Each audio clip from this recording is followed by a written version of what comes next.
Bismillahirrahmanirrahim. Assalamualaikum warahmatullahi wabarakatuh. Selamat datang di mata kuliah Perencanaan Pengendalian Produksi. Kali ini masih bersama Ibu Fahriza Nurul Azizah dan topik kali ini adalah agregat planning atau perencanaan agregat. Oke, apa sih agregat planning? Oke, agregat planning adalah upaya untuk menyeimbangkan kapasitas dan permintaan sedemikian rupa suatu proses perencanaan kuantitas dan pengaturan waktu output atau keluaran untuk jangka waktu menengah, yaitu sekitar 3 bulan hingga 1 tahun. Karena sebelumnya kita sudah belajar mengenai peramalan. Nah, peramalan itu menghasilkan permintaan. Nah, permintaan itu sebelum kita memproduksi, tentu saja kita melihat dulu kapasitasnya itu yang kita miliki seperti apa, kapasitas produksi, kemudian nanti juga kita akan melihat inventory. Nah, inilah agregat planning itu adalah upaya untuk menyeimbangkannya. Jadi permintaan dengan kapasitas yang ada yang kita miliki.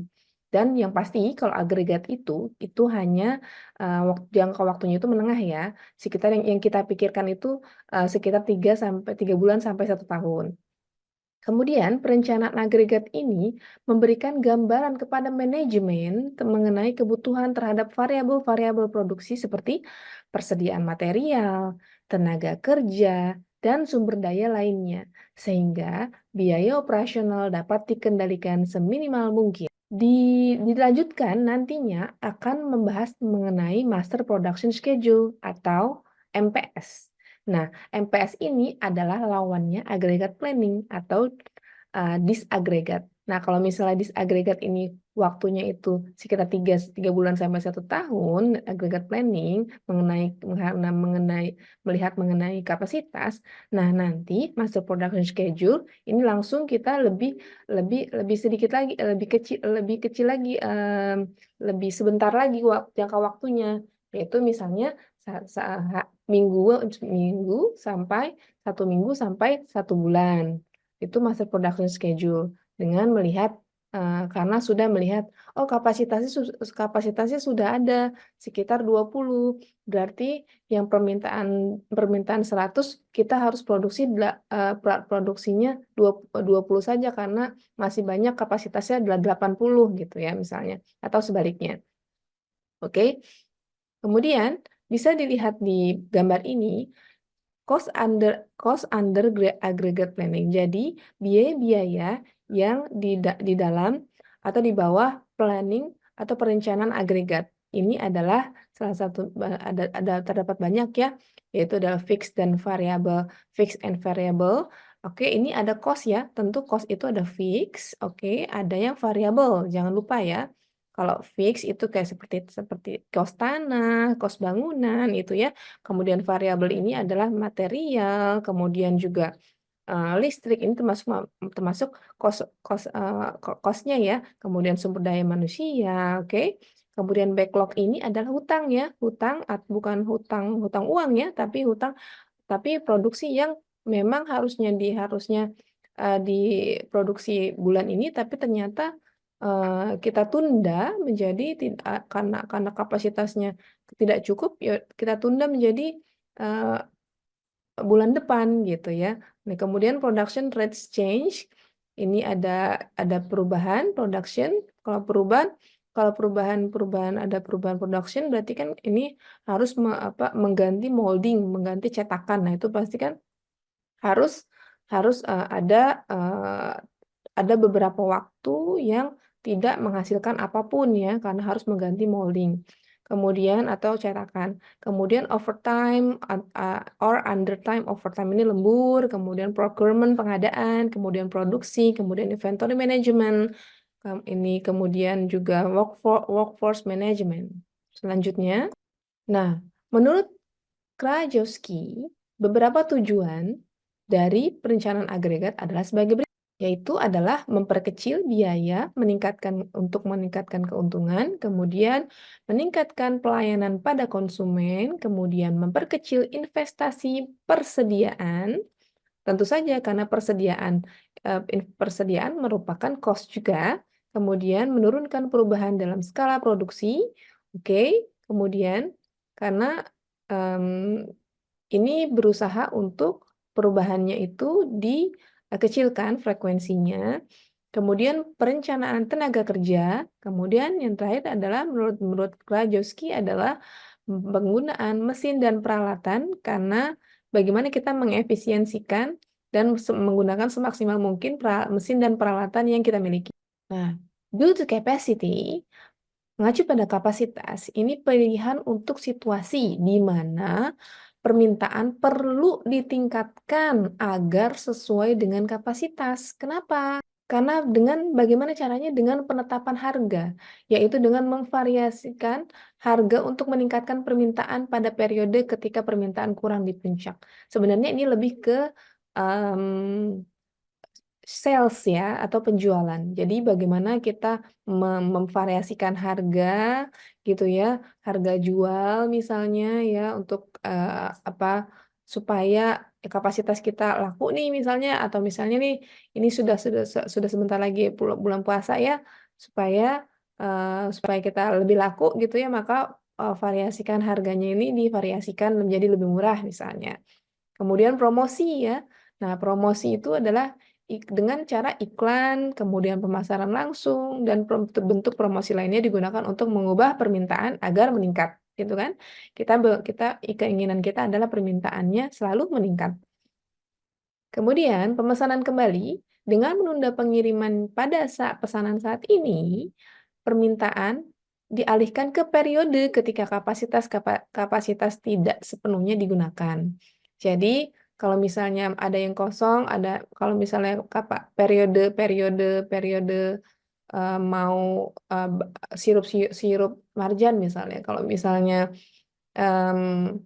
akan kalau misalnya mau lebaran mau bulan puasa itu kan tinggi berarti diisinya itu di periode kapasitasnya tidak sepenuhnya digunakan itu ketika uh, bulan apa namanya musim musim hujan. Nah musim hujan kalau yang dingin-dingin kan nggak mau nih maunya yang hangat-hangat ya. Nah kapasitasnya itu kan tidak sepenuhnya digunakan nih maka diproduksinya itu ya sudah nggak apa-apa nanti pemesanan kembalinya itu nanti diletakkan di musim hujan saja ya sudah seperti itu nanti digunakan nanti akan dijual nanti produksinya atau mungkin karena produksi banyaknya ini akan ada di sebelum bulan puasa seperti itu. Kemudian penciptaan permintaan baru tetapi saling melengkapi diciptakan untuk suatu produk atau layanan. Nah, jika ini mungkin bukan bukan contohnya seperti ini ya. Contohnya ini kalau misalnya dekat sekali kok Hoka Hoka Bento kayaknya banyak banget ya apa namanya menciptakan suatu produk atau layanan baru ya. Produk-produk barunya kalau misalnya ibu ngelihat mau beli Hoka Hoka Bento, ini ada ramen baru, ini ada chicken juga, ada ini juga gitu ya. Nah, itu dia mereka menciptakan permintaan baru untuk kapasitasnya itu agar permintaannya karena dia kapasitas apa nih yang meningkat. Yang masih ada iya kapasitas kapasitas SDM dia masih ada, kemudian kapasitas investasi dia masih ada. Tapi kalau misalnya tidak diimprovisasikan seperti ini dengan penciptaan permintaan baru, nanti dia hanya stabil bahkan orang-orang akan bosen. Aduh, bosen banget sih makan hoka-hoka bento terus kayak begitu kan. Maka dia membuat menu-menu yang lain gitu ya. Permintaan baru. Oke, masih meneruskan berkenaan dengan capacity. Opsi yang dapat digunakan untuk menambah atau mengurangi kapasitas agar sesuai dengan permintaan saat ini. Nah, ini yang paling penting ya. Jadi, supaya menambah atau Ibu ya, menambah atau mengurangi kapasitas agar sesuai dengan permintaan saat ini. Nah, bagaimana cara menyeimbangkannya? Kapasitas dengan permintaan. Bagaimana caranya menyeimbangkannya? Ada beberapa caranya ya. Yang pertama, memperkerjakan atau merumahkan. Waduh, merumahkan siapa? Tentu saja SDM ya, operator. Dengan memperkerjakan pekerja tambahan Oke, atau dengan memberhentikan pekerja. Waduh, kasihan ya. Ya, tapi ini namanya rezeki. Aduh, tapi kalau misalnya itu, kalau misalnya dilihat dari perorangan ya. Tapi kalau misalnya kita melihat dari segi pabrik, ya memang karena harus seperti itu ya, production kita mau harus seperti apa. Nah, kita berusaha untuk mengefisiensikan.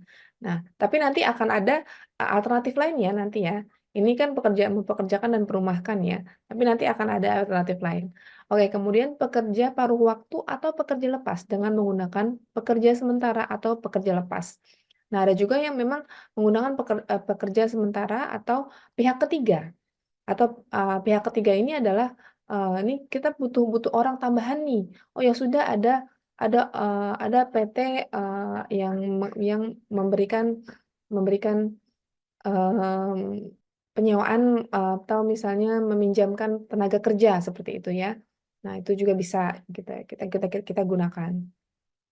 Kemudian pelatihan silang. Nah, ini dia nih ya. Karyawan yang telah dilatih silang mungkin dapat melakukan tugas-tugas di beberapa operasi. Nah, ini penting sekali. Ini yang harus yang kita sekarang sedang gunakan ya. Di perusahaan-perusahaan itu berusaha untuk melakukan ini masuk dalam satu budaya Jepang ya, bahwa satu operator itu tidak hanya memiliki kemampuan di satu stasiun ya, tapi dia juga bisa melakukan operasi di stasiun yang lain ya, agar jadi kalau misalnya operationnya misalnya operation yang A itu ternyata sedang menurun gitu ya, ternyata orangnya ini yang dibutuhkan hanya yang tadinya 10 menjadi hanya membutuhkan 5 orang saja.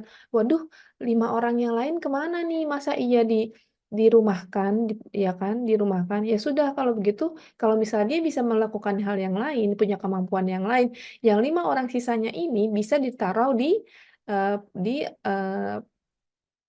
produksi yang lain, di proses yang lain, atau mungkin dia ditaruh di maintenance gitu kan. Itu bisa, itu makanya pelatihan silang itu perlu gitu ya. Kemudian lembur, mengharuskan pekerja atau bekerja ekstra 1 jam sehari atau 1 hari ekstra per minggu. Nah, ini yang paling dekat adalah lembur ya, karena yang paling diharapkan oleh para pekerja adalah karena banyak sekali lah yang dikantongi ya, apa namanya bayarannya gitu ya, karena kalau lembur itu berkali-kali lipat daripada eh, normal upahnya gitu ya. Waduh, ini ya. Jadi adalah lembur. Kemudian persediaan. Persediaan barang jadi dapat dibangun dalam periode permintaan yang lemah. Oke, dalam periode permintaan yang lemah, persediaan barang jadi oke, dilanjutkan dengan subkontrak. Nah, apa nih subkontrak? Mengizinkan produsen atau mengizinkan mengizinkan produsen atau penyedia layanan lain untuk menyediakan produk atau layanan. Nah, ini subkontrak. Kalau misalnya kita butuh, eh, aduh, ternyata pesanan dari customer kita itu adalah 120, ya, oke. Customer kita ini Toyota misalnya ya. Toyota butuh 120. Giginya hanya kapasitas kami hanya 100. Bagaimana nih yang 20? Ya sudah, perusahaan yang lain, PT yang lain itu bisa loh, juga bisa bisa bikin juga loh roda gigi gitu ya. Oh ya sudah kalau gitu yang 20 itu dia PT lain saja, PT lain saja itu yang CS kita ya yang bikinnya. Nah, itu namanya subkontrak ya, oke? Kemudian, metode lain di antara opsi-opsi ini adalah berbagi karyawan dengan perusahaan-perusahaan yang berlawanan dengan siklus. Oke, nah ini seperti ini ya, berbagi karyawan dengan perusahaan-perusahaan berlawanan dengan siklus. Ini kita bisa intinya bagaimana karyawan itu digunakan, masih tetap digunakan, bagaimana caranya, apakah pekerjaannya berbeda, tetap digunakan seperti itu. Agregat planning strategi perencanaan agregat ini tujuannya, ini ada fluktuasi ya. Nah, itu adalah menghadapi fluktuasi permintaan dan ketidakpastian kegiatan produksi. Tentu saja, permintaan itu biasanya berfluktuasi ya. Meskipun fluktuasinya itu kecil ya, ya pasti ada fluktuasinya lah ya. Tapi dan kita harus siap. yang kita harus siap, oke? Nah, caranya bagaimana? Dengan memvariasikan tenaga kerja yang tadi ya, yang kita sudah baca sebelumnya adalah itu digabungkan adalah intinya adalah memvariasikan tenaga kerja dengan cara apakah dilemburkan, kemudian dilatih dengan berbagai keahlian, atau mungkin nanti dia juga kita bisa ada dengan pihak ketiga untuk menyewa menyewa, operator yang atau pelayanan SDM yang dari pihak ketiga gitu ya, itu termasuk dalam variasi tenaga kerja, fokus tenaga kerja. Kemudian variasikan waktu kerja. Nah, variasikan waktu kerja ini termasuk tenaga kerja ya, lebih ke, tadi lembur gitu, seperti itu ya. Kemudian variasikan tingkat persediaan. Nah, variasikan tingkat persediaan ini ya tadi, contohnya adalah bagaimana kalau misalnya di, bulan puasa nih pasti harus produksinya harus tinggi seperti itu ya.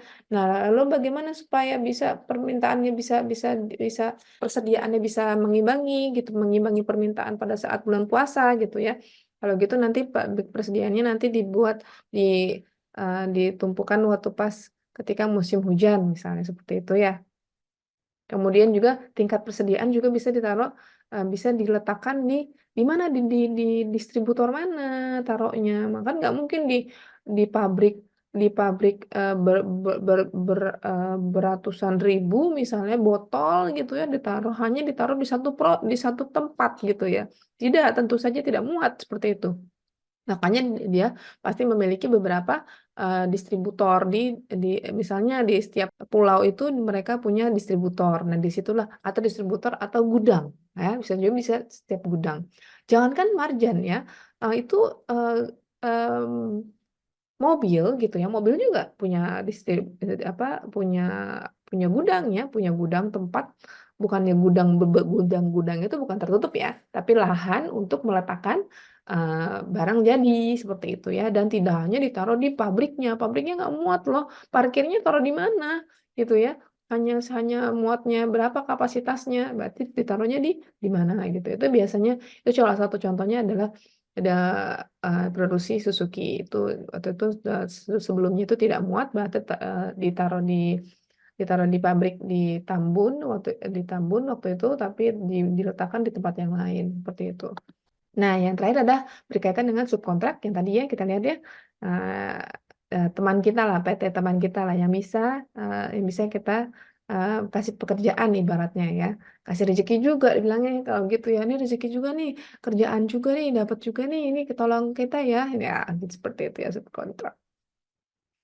Oke, nah contoh perencanaan agregat itu nah, aduh ini, tabel-tabel ya. Nah, tabel-tabel ini ya, ada output, ada forecast. Nah, forecast ini kemarin kita sudah belajar mengenai forecast kan? Nah, penting makanya di PPP ini kita harus berurut ya pengertiannya ya, benar-benar harus berurut. Kemarin kita sebelumnya sudah membuat forecast. Sekarang kita membuat perencanaan agregat, oke?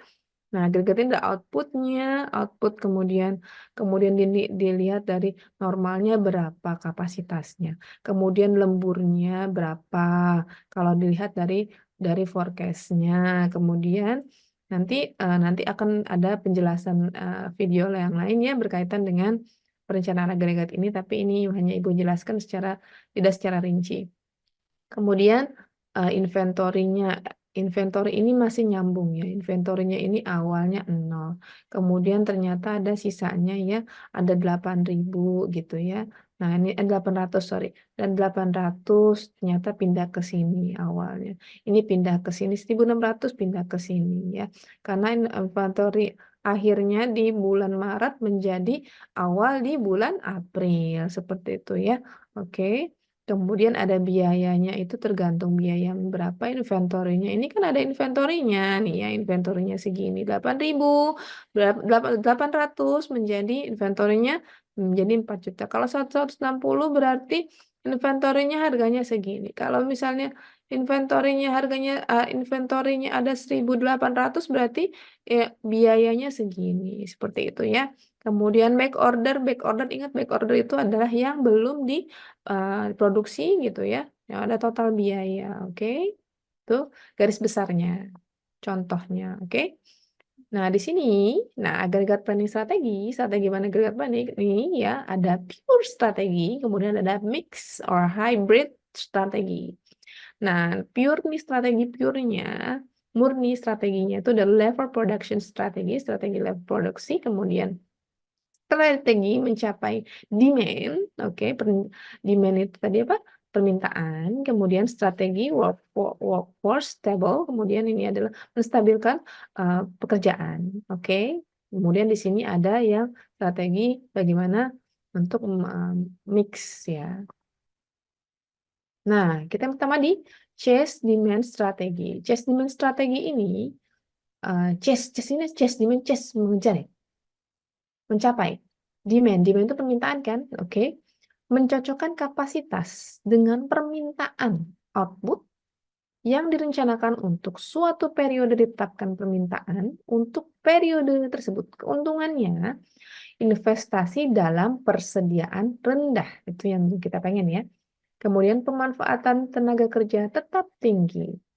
Kerugiannya, kurangnya stabilitas dalam operasi, kemudian biaya untuk menyesuaikan tingkat output dan atau tingkat tenaga kerja, juga ketika perkiraan dan kenyataan berbeda, semangat kerja dapat menurun bagi pekerja dan manajer. Aduh. Oke, ini strategi demand ya.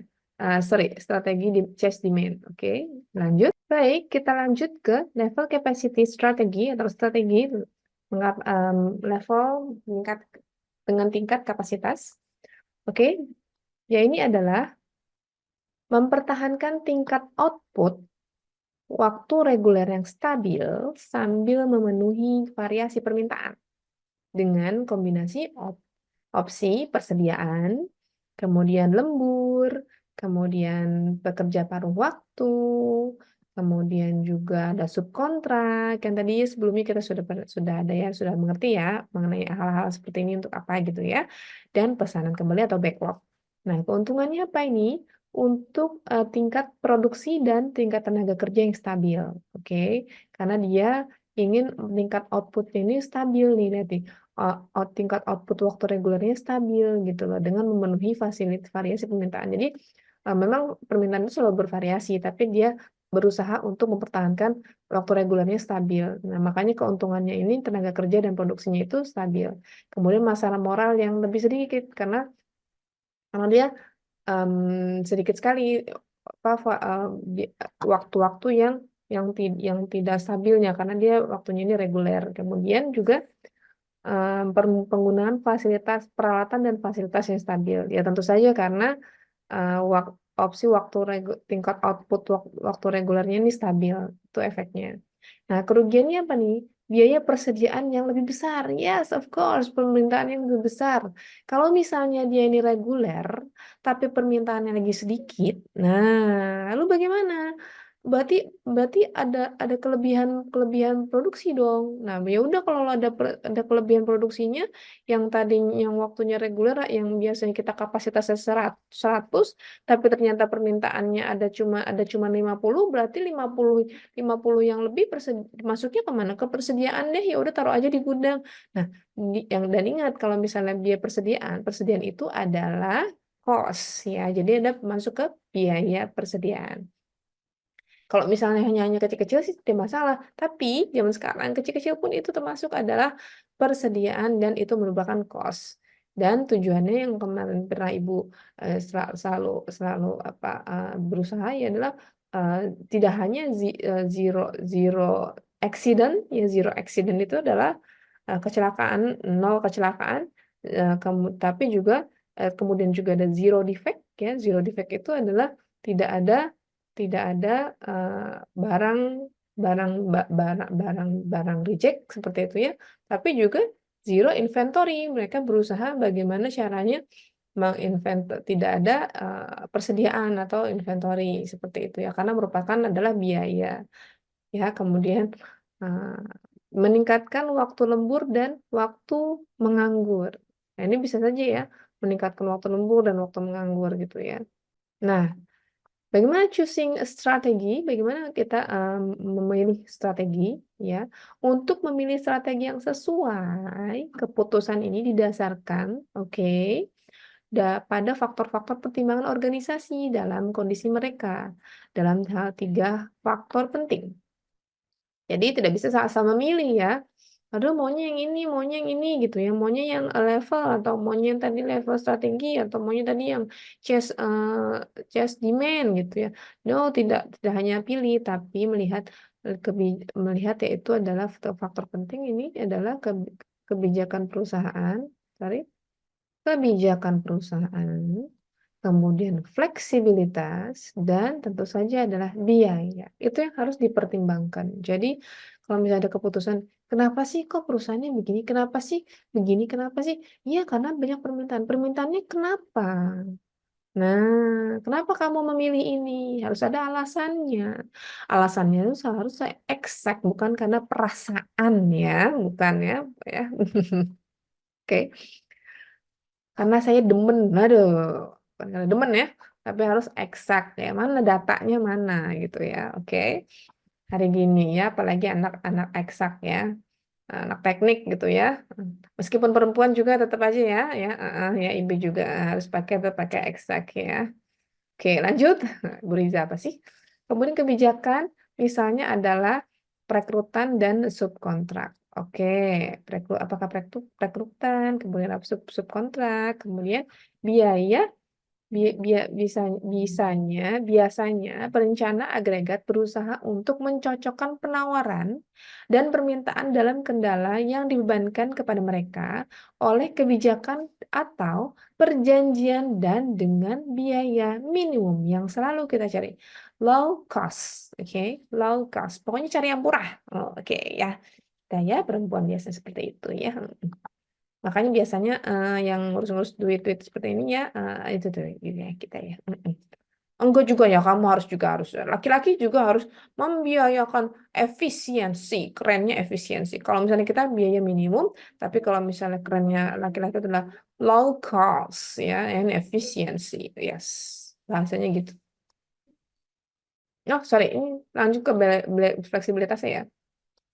Fleksibilitasnya tadi kan ada kebijakan ya, kemudian juga ada biaya. Nah, ini fleksibilitasnya ini faktor pentingnya ya. Kemudian lihat juga adalah beberapa pendekatan contoh untuk pabrik tertentu seperti kilang, kemudian pabrik perakitan motor. Nah, ini kan ya beberapa faktor pentingnya. Jadi tidak apa namanya ada alasan yang eksak gitu ya. Nah, finally, agregat planning strategisnya, akhirnya kita dapat mengetahui pendekatan yang paling cocok dengan yang berikut ini. A chess strategy bekerja paling baik ketika biaya penyimpanan persediaan tinggi dan biaya perubahan kapasitas rendah. Oke, ini berarti kalau misalnya eh, penyimpanan persediaan tinggi apa sih? Kok kalau ibu-ibu ngeliatnya kayaknya ya perasaan ibu ya, kok perasaan ibu kok dalam segi pandang ibu. Jangan ngomong perasaan dong ya. Dalam segi pandangan ibu, cie kan gitu ya. Penyimpanan persediaan tinggi itu kan ya mobil ya biaya perubahan kapasitasnya mungkin lebih rendah ya. Kalau misalnya di AC part ya, kan ini di AC part ya, perubahan kapasitasnya. Ini di produksinya itu bisa diatur seperti itu ya kapasitasnya. Misalnya giliran giliran tipe apa, kemudian ganti tipe yang lain seperti itu ya ketika produksi. Itu perubahan kapasitas termasuk kapasitas produksinya. Kemudian level strategi bekerja paling baik ketika biaya penyimpanan persediaan dan biaya simpanan relatif rendah. Ini yang tadi ya bisa dibagi-bagi kayak tadi kayak margin, suruh margin, atau misalnya kemarin kalau misalnya kita ngebahas ngebahas yang di apa coklat ya Silver Queen ya, kayaknya bisa taruh di mana aja deh kayak gitu kan kalau misalnya biaya persediaan, ya nggak sih? Justru mereka tuh yang agak kesulitannya adalah di materialnya. Kak, iya dong harus di materialnya pasti ada keterbatasan apa? Keterbatasan biji apa biji ke coklatnya, ya kan? Terus kemudian apa bahan-bahannya itu yang justru mereka ada kapasitasnya. Tapi kalau misalnya untuk Kalau untuk penyimpanan persediaannya itu bisa taruh di mana saja, luas sekali Mbak Indonesia ya gitu.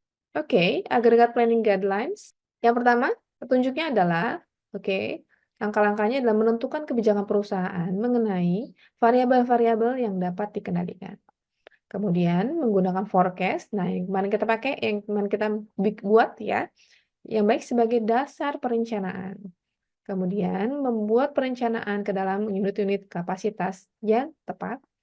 Kemudian usahakan untuk menjaga kestabilan jumlah tenaga kerja.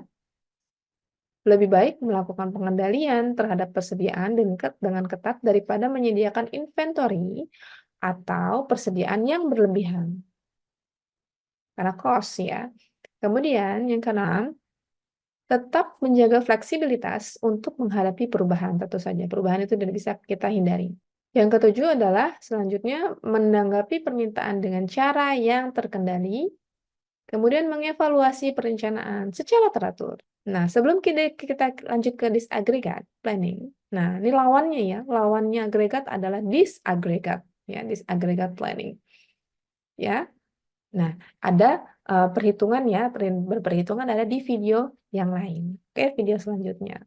Oke, kita lanjut dulu ya ke disaggregate planning karena ini tidak terlalu lama. Oke, tujuan dari disaggregate planning. Kok ada dis, berarti tadi ngomongin agregat, sekarang ngomongin disaggregate, berarti lawannya ya. Tapi sebenarnya sih di sini lebih melanjutkan gitu ya.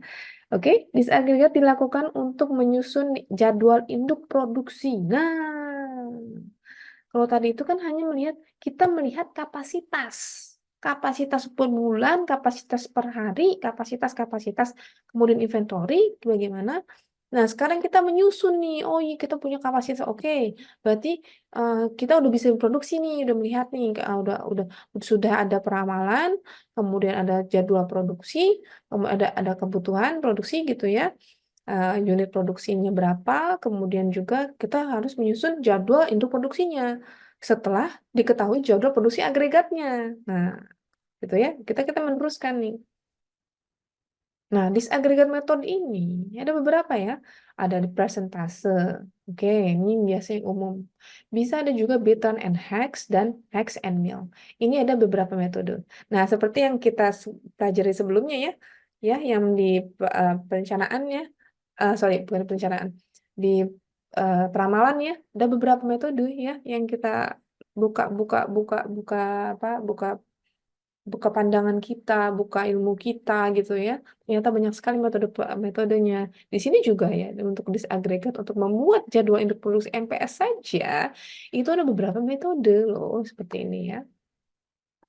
Kita tidak bahas yang itu.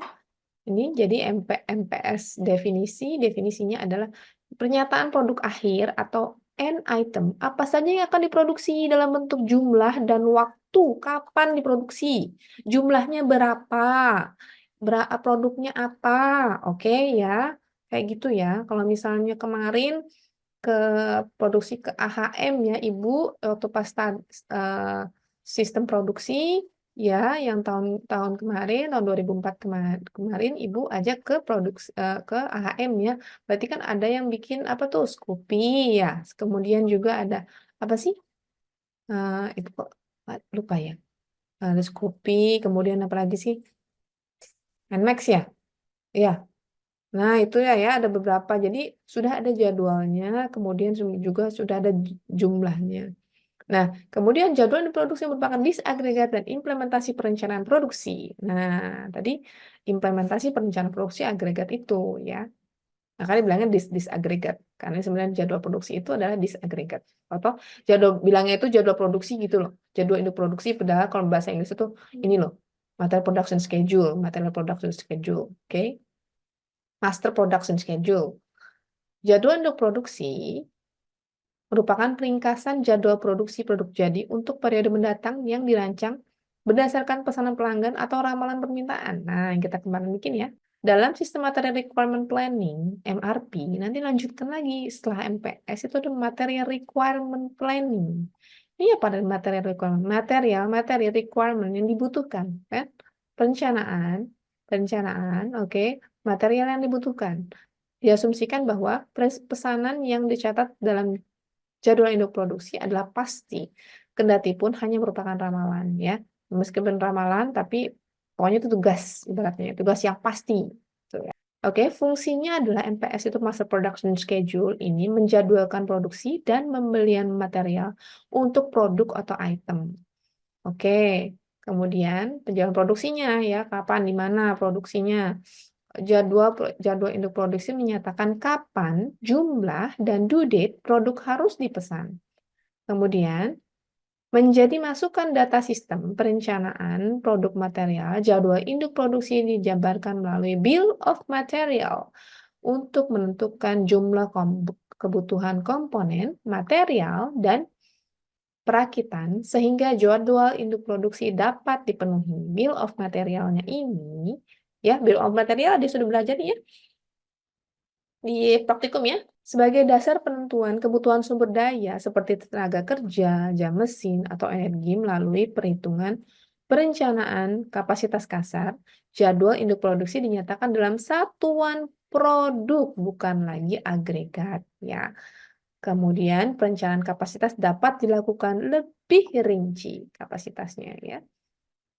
Kemudian fungsinya adalah yang terakhir sebagai dasar untuk menentukan janji pengiriman produk kepada konsumen. Iya, karena udah diproduksinya kapan? Diproduksinya nanti hari Senin, nanti dikirimnya hari Rabu, nyampainya hari Kamis, kan begitu. Ya. Dengan mengalokasikan jumlah unit produk dalam penjadwalan, maka pengendalian jumlah produk yang belum teralokasi dapat diketahui sehingga membuat janji tepat dapat diperkirakan lebih akurat. Lanjutkan, posisi dari Master Production Scheduling dapat dilihat di sini ya, di sistem perencanaan dan pengendalian. Oke, kemarin kita sudah di awal sudah berdiskusi dan belajar mengenai demand, permintaan. Permintaan itu ada yang forecast, dan juga custom orders. Oke, kemudian, nah, ini ada certain dan uncertain, ya. Certain dan uncertain yang kemarin kita sudah pelajari. Nah, yang di sini kemarin tuh yang forecast ini sudah menjadi agregat planning yang sebelumnya yang tadi kita pelajari ya mengenai agregat planning. Itu karena forecast karena kita uh, membuat planning ke depannya gitu loh ya. 1 sampai 3 bulan kemudian. Nah, itu tidak mungkin hanya customer order saja, pasti ada penambahan forecast gitu ya. Nah, kemudian di antara termasuk forecast antara kolaborasi antara forecast dan customer orders itu menjadi masuk production scheduling. Nah, ini ya. Nah, kemudian nanti akan setelah MPS ini akan ada mengenai apa diterbitkan material requirements planning, oke. Kemudian nanti akan ada purchasing control, kemudian production control, pengendalian purchasing, ya, plan execution. Dan ini resource adalah sumber dayanya.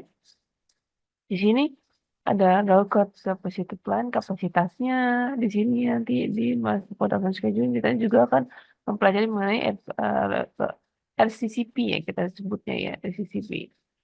Kalau yang tadi yang di agregat juga kita akan melihat pastikan apa kapasitasnya ya pasti. Di sini kalau di master production scheduling kita menyebutnya RCCP. Oke. Oke. Tujuan dari MPS ini yang pertama adalah memenuhi target tingkat pelayanan terhadap konsumen. Kemudian efisiensi penggunaan sumber daya produksi. Kemudian mencapai target tingkat produksi tertentu. Dan ini ada format JIP. Oke, masuk pada MPS ya, JIP-nya di sini. Ini formatnya, format standarnya ya. Di sini nanti akan kita pelajari kembali lanjutannya. Oke. Kita akan pelajari lanjutannya. Oke, kemudian di sini ada beberapa referensi. Nah, conclusion atau kesimpulannya, yang pertama adalah proses agregasi merupakan pengelompokan beberapa jenis item menjadi produk family. Sebaliknya, proses agregasi merupakan proses derivasi produk family menjadi item ya. Kalau produk family itu karena eh, dia itu tidak per, per, per produk gitu ya. Eh, karena melihatnya secara luas gitu ya. Produknya itu secara luas.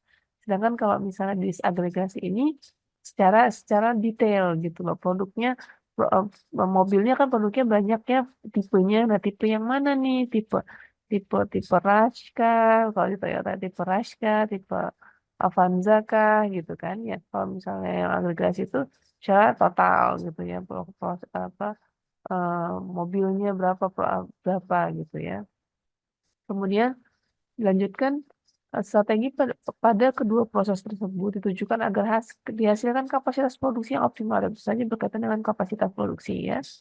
Kemudian peran agregat planning sangat penting karena merupakan interface antara sistem manufaktur dan pasar produknya. Nah, ini yang paling penting ya. Sangat penting. Yang ngerjain maka biasanya itu manajemen up ya. Kemudian ada beberapa strategi proses agregasi dan disagregasi yang dapat dipilih. Oke, strateginya banyak nih, ya. Dengan pertimbangan total biaya terkecil sebagai tujuannya. Tentu saja efisiensi low cost. Oke, sekian materi kita berkaitan dengan perencanaan pengendalian produksi kali ini dan kita akan lanjutkan di video selanjutnya. Terima kasih. Semoga bermanfaat.